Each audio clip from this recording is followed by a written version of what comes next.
Olá pessoal, bem-vindos a esse papo aqui. Muita alegria do meu lado de estar aqui ao lado do Luiz Felipe Amaral, gestor da Ectas. Eu admiro o trabalho dele. Primeiro, o trabalho para mim, um dos grandes gestores de ações do país, está nessa estrada há muito tempo, sempre gerando resultados, sempre aparecendo nos rankings de melhores fundos de ações. Na Economática, inclusive, fez um estudo sistemático muito bem feito, que eu achei que em várias janelas temporais, e você sempre aparecendo. Então, parabéns por isso primeiro. E também uma admiração que eu tenho na física por você, porque você é um leitor voraz também. Eu acompanho sua lista de livros sugeridos e são excelentes livros. Então, eu acho que às vezes falta um pouco de erudição aos gestores, porque requer o processo de investimento, na minha visão, o CIO da Norte diz isso, né? Eu só leio sobre filosofia hoje em dia, porque cria-se uma metodologia de investimento que, se você tiver uma capacidade mais ontológica e metodológica, acho que pode ser rico. Então, primeiro, muito obrigado e parabéns. Poxa, obrigado você, obrigado pelo convite, obrigado pela essa apresentação generosa. Não, ela é verdadeira. Luiz, eu queria começar te perguntando, até por curiosidade pessoal, e que você pudesse explicar. Eu vi que a Ectas teve um crescimento bem significativo, né, e merecido, inclusive, pelo excelente trabalho que você faz. E aí vocês fecharam os fundos para novas captações recentemente, e numa janela curta de tempo, que não é tão habitual que aconteça tão rápido, vocês reabriram o fundo. Se você puder explicar para a gente, acho que pode ser rico também para os seus cotistas ou eventuais potenciais cotistas que estão lá, que sempre conviveram com excelente trabalho, isso jamais foi colocado em questão, mas agora ficou esse movimento da abertura e fechamento do fundo numa curta janela. Se você puder nos explicar, eu acho que vai ser rico para muita gente e para mim também, que fiquei particularmente interessado nesses dois movimentos. Não, legal, bacana. Eu vou tomar um tempinho então para falar assim, acho que de três, eu diria que naturezas de preocupação com o tamanho de fundo e que poderiam motivar um gestor a tomar a decisão de fechar ou abrir. A primeira é assim, a capacidade de você gerir os ativos, né? A capacidade da estratégia se enquadrar num determinado tamanho de fundo. Essa acho que é a mais importante de todas. Aí o que faz sentido olhar? Faz sentido olhar o que tipo de estratégia você tem, qual que é o horizonte de investimento, como é que você gira a carteira, qual que é o impacto que você causa no mercado, que tipo de ações você tem no portfólio e como é que você está preparado para gerir esse portfólio, escolher essas ações ou implementar a estratégia. No nosso caso, a gente cresceu bastante recentemente, mas eu estou na estrada há muito tempo, sem dúvida, com bastante gente comigo, e a gente já teve momentos maiores. A gente tinha vindo de um período muito ruim de resgates lá na época de final de Dilma, até por questões comerciais. A indústria toda, e até a gente sofreu um pouco mais, não por resultado, tinha questão comercial envolvida aí, mas enfim, sofremos mais e vinha numa recuperação. Mas o fato é que eu tenho eu estou no mercado há muito tempo, comecei no mercado no meio dos anos 90, tenho quase 25 anos de mercado, já acompanhei várias crises. Lá no começo era uma crise por ano, depois começou a se passar, passou a ser uma a cada 10 anos, mas já vivi situações como essa várias vezes. E tem uma equipe de especialistas que faz uma única estratégia ali, que é a estratégia que está no Ectas Selection, que é de selecionar ações, estudar empresas, estudar companhias e setores em profundidade para entender o que a gente está fazendo e se posicionar no horizonte de 3 a 5 anos. Eu tenho com isso um giro da carteira pequeno. Então, o impacto que eu causo no mercado com o tamanho, ele é muito menor do que outro gestor que pode girar a carteira mais. E do ponto de vista como eu falei, de equipe, de estrutura, eu tenho sócios que são sócios super experientes, que estão comigo, não só são experientes e conhecem setores em profundidade, mas trabalham junto há muito tempo. Eu tenho um dos sócios que está comigo, que é especialista setorial, há 16 anos, tem outros 2 que estão há 12 anos. A gente passou, inclusive, pelas outras crises. Em 2008, a gente viveu junto, aprendendo junto, enfim, implementando a mesma estratégia junto. Eu tenho um outro que entrou no ano passado para reforçar a equipe, que é uma pessoa que eu conheço também há décadas, acompanho o trabalho dele, super experiente de mercado, Vinícius. E a gente tem uma equipe de analistas que dão apoio. Eu tenho 3 gerações de gente lá. Eu tenho 47 anos de idade, eu tenho 2 sócios na faixa dos 40, tenho 2 sócios na faixa dos 35, depois tenho uma equipe de gente entre 30 e 24 anos, pessoal mais novo, que faz o trabalho de análise e busca de dados e tal. Então, assim, a gente está super bem preparado. Tenho 20 pessoas ao todo, na equipe de gestão são 11 só fazendo trabalho de análise. Eu não tenho preocupação nenhuma com a questão de capacidade de gerir esse volume de recursos. Não é essa a natureza. A segunda natureza de preocupação que o gestor pode ter é do lado operacional, não operacional de implementar as estratégias, mas lá o relacionamento com administradores e distribuidores, na medida que você começa a ter uma quantidade muito grande de cotistas novos, aí tem a história de resgate e aplicação, comunicação, cálculos de rebate e tal. É um back-office que não tem a ver com investimento, que a gente, com o crescimento, precisou reforçar. Então, contratei bastante gente para lidar com isso. Tem uma equipe de tecnologia que a gente montou para, inclusive, digitalizar processo, ficar até mais ágil e em processos internos do que a maioria dos gestores. Estou tudo bem tranquilo com isso. A terceira preocupação que a gente pode ter é do lado passivo. A gente não está só gerindo ativos aqui, escolhendo ações. No final das contas, você tem um condomínio que a gente tem que gerir. Né? Eu, como gestor, tenho que me preocupar com isso, que são os investidores.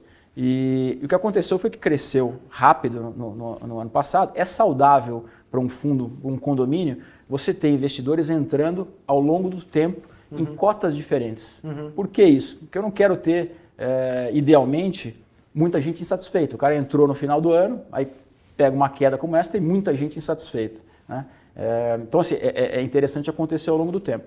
Então, eu tomei a decisão de fechar, não por capacidade, não por questão operacional interna, mas porque eu queria esperar as pessoas ganharem dinheiro ao longo do tempo comigo e tal, ficar um pouco mais resiliente e a gente abriria novamente lá para frente. O que aconteceu desde que eu fechei, que faz pouco tempo, aconteceu um evento completamente diferente, inesperado, que impactou preços de mercado da maneira como a gente está vendo agora. A gente vai querer discutir sobre isso, mas as condições de mercado hoje são completamente diferentes de há um mês atrás.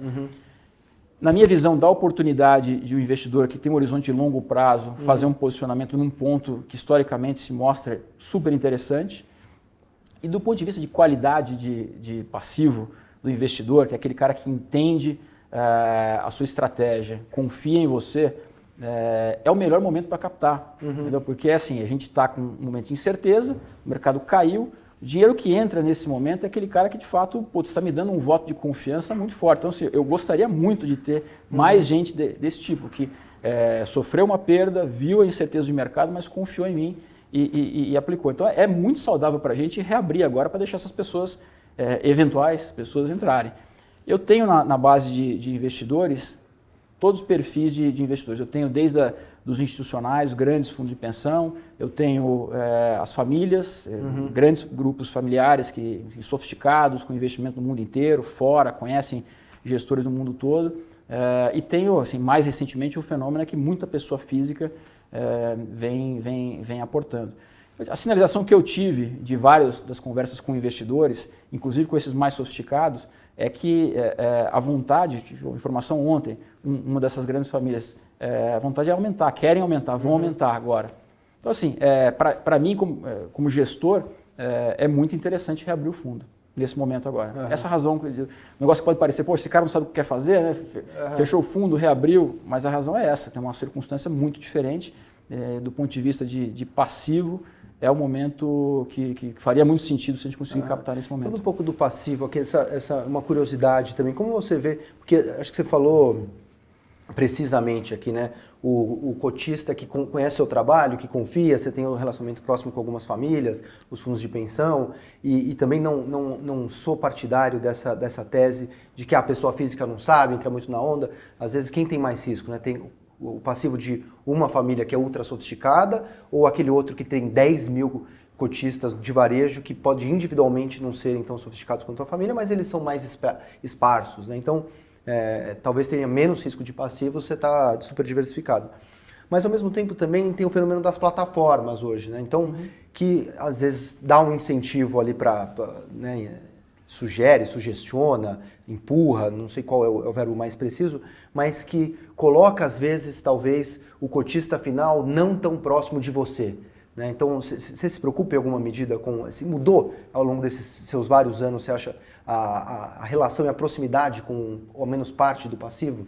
Não, com certeza é fonte de preocupação e a minha leitura é parecida com a tua. Assim, o investidor pessoa física, até pouco tempo atrás, era visto como um investidor de baixa qualidade, pouco sofisticado, não entende o que está fazendo, entra simplesmente porque está subindo e vai embora no primeiro susto. Então, os gestores que tinham na base de investidor uma grande quantidade de pessoa física era visto como um negócio assim, poxa, tem que tomar cuidado aí que tem problema. Eu tenho essa estratégia que a gente adotou comercialmente, né, de como formar passivo, é de ter a maior diversificação possível, tanto em graus de sofisticação quanto quantidade de pessoas, né, de investidores, para não ter, se por um lado posso estar indo para um investidor menos sofisticado, eu tenho mais tomadores de decisão, uma decisão mais pulverizada, eu não fico na mão de um só. Foi uma decisão que a gente tomou numa leitura de que o investidor pessoa física ele pode me dar um passivo pulverizado e resiliente. Mas tem uma questão de comunicação de fato diferente, né? Lá atrás a indústria era uma indústria que se comunica como um atacadista, né? Com poucos parceiros. 5 reuniões e falou com todo mundo. Falou com todo mundo, é isso aí. E tem muito gestor que formou e fechou sua base de passivo com poucos investidores, o cara não tem nem site, né? O nosso site até pouco tempo atrás era uma vergonha, assim. O site, a gente fez um investimento aí para tentar melhorar um pouco a comunicação, ter assim um pouco mais de comunicação com a frequência maior com a nossa base de investidores. Não é assim muito a nossa praia, a nossa praia é fazer gestão, mas é um esforço grande que a gente sabe que tem que fazer. A maneira de mitigar um pouco essa questão que você falou de repente tem alguém que fala com a pessoa física que não sou eu, a gente está próximo. Eu passei segundo semestre do ano passado viajando em reuniões com assessores para eles ouvirem, pelo menos o assessor ter acesso ao que eu estou falando, a maneira como eu posiciono meu fundo, o que deve ser passado para o cliente final. E estou tentando, assim, via exposição e chegar com a minha mensagem mais próxima da pessoa física o mais frequente possível. Ótimo. Vamos falar um pouco de mercado agora, que certamente sua capacidade e respaldada por todo o seu track record vai nos ajudar aqui. Bom, acho que a pergunta que está de um modo, imagino que você seja mais ali focado nos casos microeconômicos e idiosincráticos do que propriamente numa leitura macro, né? Os gestores de ações normalmente seguem essa escola buffetiana, mas não tem como fugir um pouco do sistêmico nesse momento. Então, começar por essa pergunta que eu acho que está na cabeça das pessoas, né? Como você está vendo essa história coronavírus, crise do petróleo, congresso com o executivo? Primeiro, a gente falar de uma perspectiva mais macro, aqui sistêmica, contra, obviamente, o quanto a crise já está no preço, não está no preço, pode piorar mais, sua visão de longo prazo. Tá. Não, acho legal essa abordagem, me permite até explicar uma coisa. Assim, realmente a gente implementa uma estratégia, a maneira como a gente acha que vai conseguir ganhar dinheiro no médio e longo prazo é tendo um diferencial em analisar os ativos em profundidade, fazer boas escolhas e ter a paciência para se posicionar. Mas eu não acredito também naquela história de você só olhar para a empresinha como se aquilo fosse uma ilha, né? Separada de tudo que está acontecendo no mundo, é meio a visão do gestor alienado, né? Eu estou apaixonado por uma empresa, não entendi o que está acontecendo em volta. Então é muito importante também no nosso processo de gestão tentar entender em que ponto do ciclo mais ou menos a economia está. Eu não acho que a gente tem capacidade de prever quando vai ser o PIB do ano, quanto vai ser a inflação ou o dólar, né? Eu realmente não acredito nesse tipo pelo menos de recorrência de acertos com esse tipo de estratégia. Mas é importante entender em que ponto do ciclo. Minha leitura antes dessa crise era de que a gente estava lá fora, assim, os mercados desenvolvidos globais, já numa fase bem avançada do ciclo.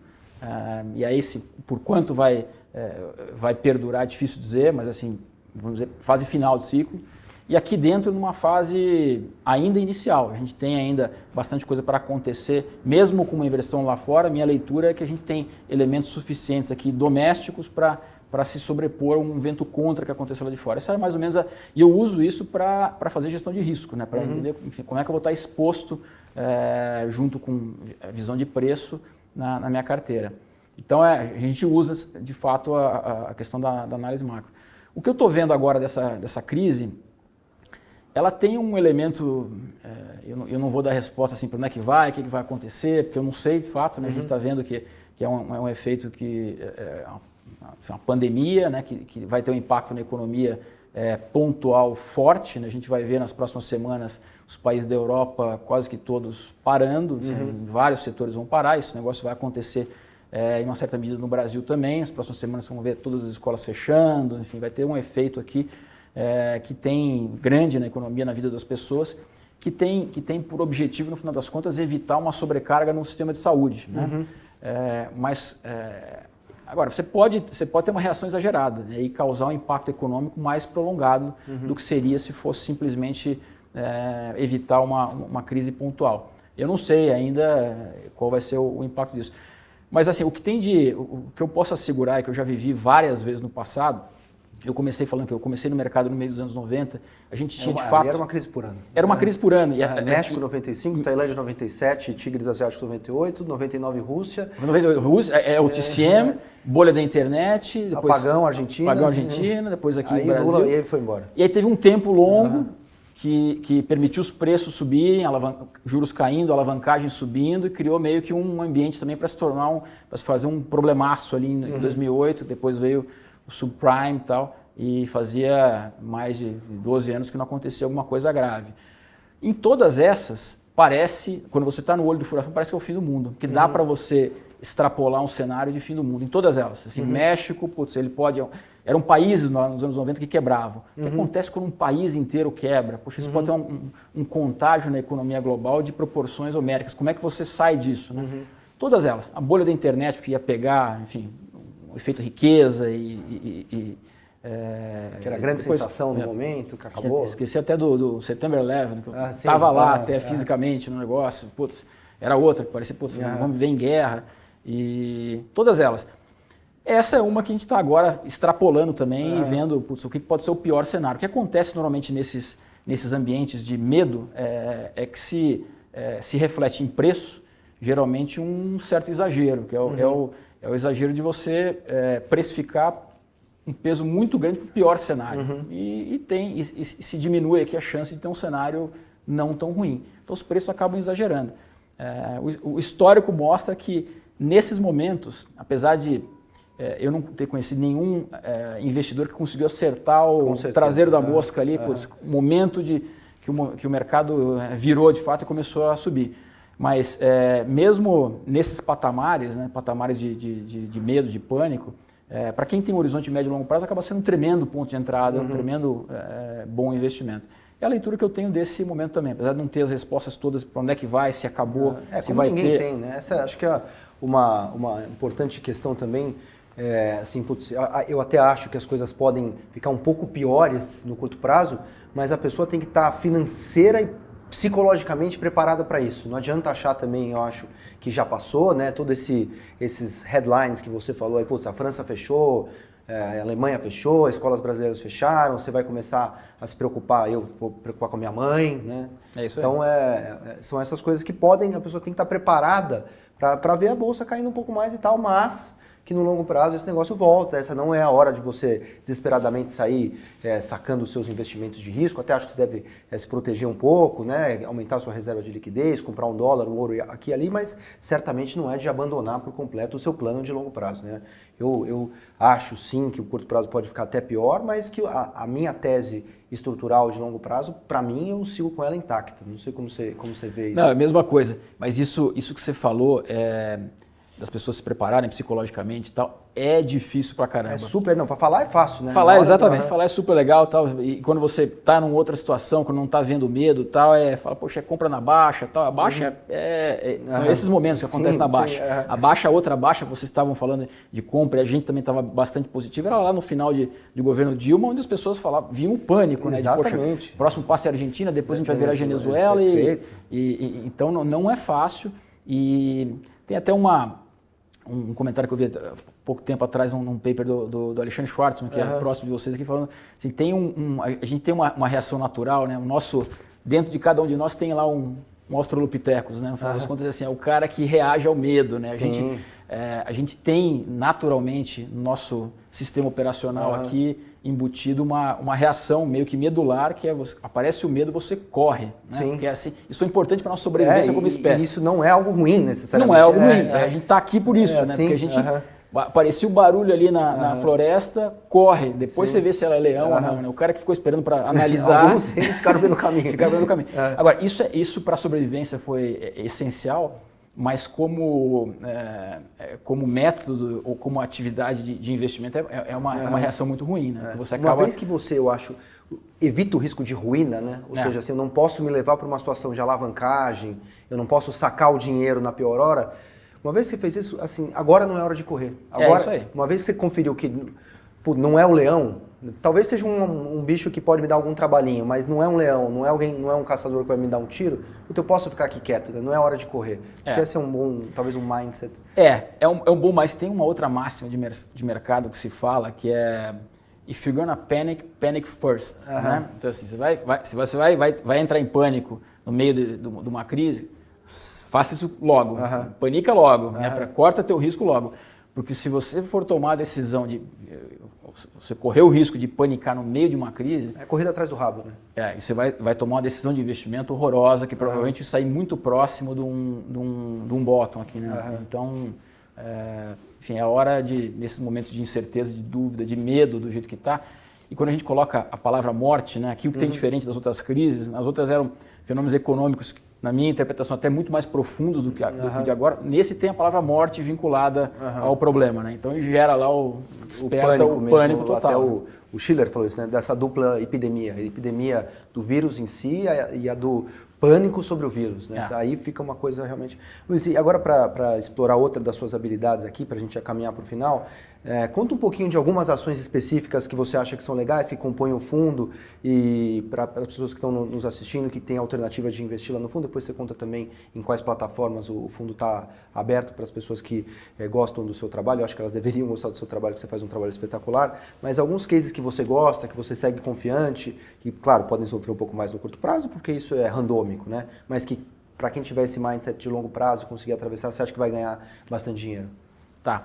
Assim, a carteira, né? Eu até entendo que tangibilizar a estratégia é importante falar das ações específicas, mas para mim... Se não quiser, tudo bem também, mas assim, porque eu também entendo isso, é super complicado, essa história de assim, putz, eu vou falar de Oi aqui, né, que é uma ação que eu gosto, que é complicada pra caramba, mas eu tenho Oi porque eu tenho outras coisas ao mesmo tempo, então eu entendo que se você não quiser falar nomes, mas se você se sentir à vontade... Eu falo nomes, só para pontuar que para mim é muito mais importante a composição de portfólio, né? Aí tem a ver com caixa, tem a ver com gestão de liquidez, tem a ver com perfil de risco.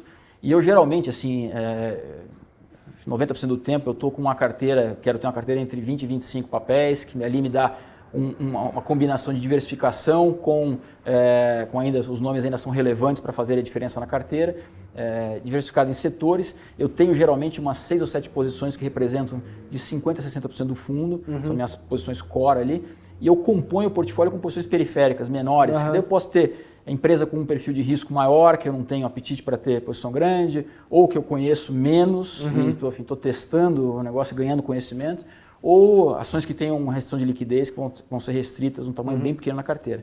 Dessas principais, uma característica que a gente busca, mais até do que buscar setores, é tentar entender quem são aquelas empresas que têm diferenciais muito claros nos setores onde elas atuam, que vão passar por esses momentos de forma destacada. Então, um cara geralmente que tem uma alavancagem financeira mais baixa, uma gestão de liquidez mais conservadora, um modelo de negócio que tem vantagem concreta, que ele passa melhor para esses momentos de estresse. Então, assim, alguns nomes aqui que tem na carteira. A gente tem Localiza, Lojas Renner, a gente tem do setor imobiliário, setor super complicado, a Zetec, a gente tem no setor aéreo, tem uma posição de Azul, que está sofrendo bastante com essa história mas toda. Mas todas quality dentro do seu setor, né, entre essas? Exatamente. Em todas, assim, eu quero estar um cara que eu sei que pode ser muito ruim o lado de economia, mas que ele sai melhor. Então, exemplo do que acontece quando você, pelo menos para a gente, funciona muito bem. Eu sei que não é uma estratégia diferente, né, do que muita gente faz. Para a gente funciona muito bem quando a gente olha no horizonte longo, né, pelo menos 5 anos. Desde a crise, né, a crise a última que a gente viveu aqui no Brasil, que foi um experimento diferente, né, o mundo crescendo, bombando liquidez, aqui a gente conseguiu tirar 8% do PIB. Né, é um negócio, parece uma guerra que aconteceu só por elementos nossos.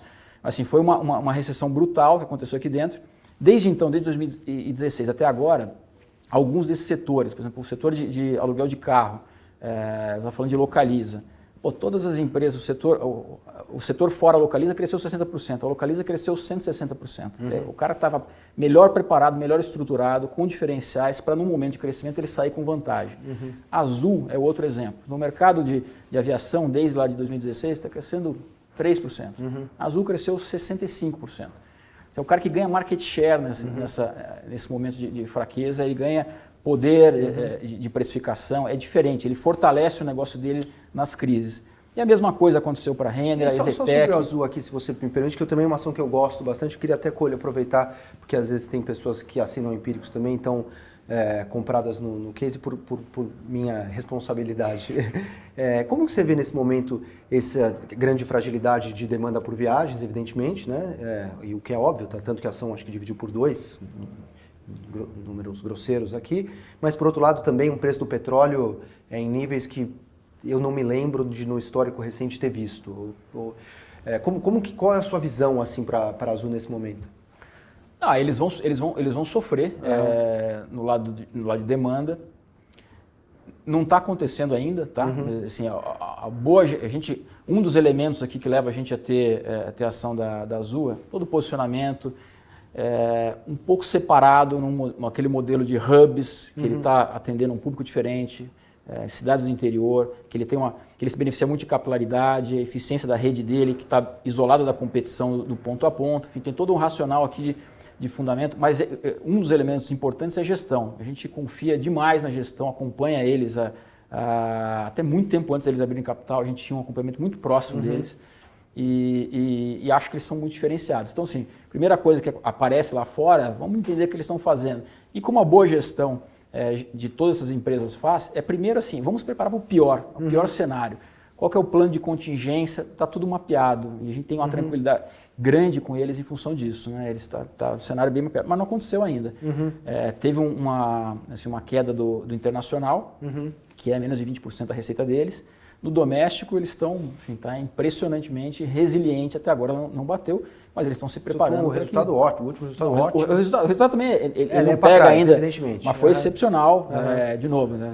A empresa cresceu 30% com expansão de 2% de margem, né? De margem, assim, resultado muito forte, mas eu acho que eles vão sofrer. Eu acho que vai ter em algum momento aqui, em algum instante, a gente vai ter uma paralisação grande de viagens e vai ficar aquela dúvida, o que vai acontecer.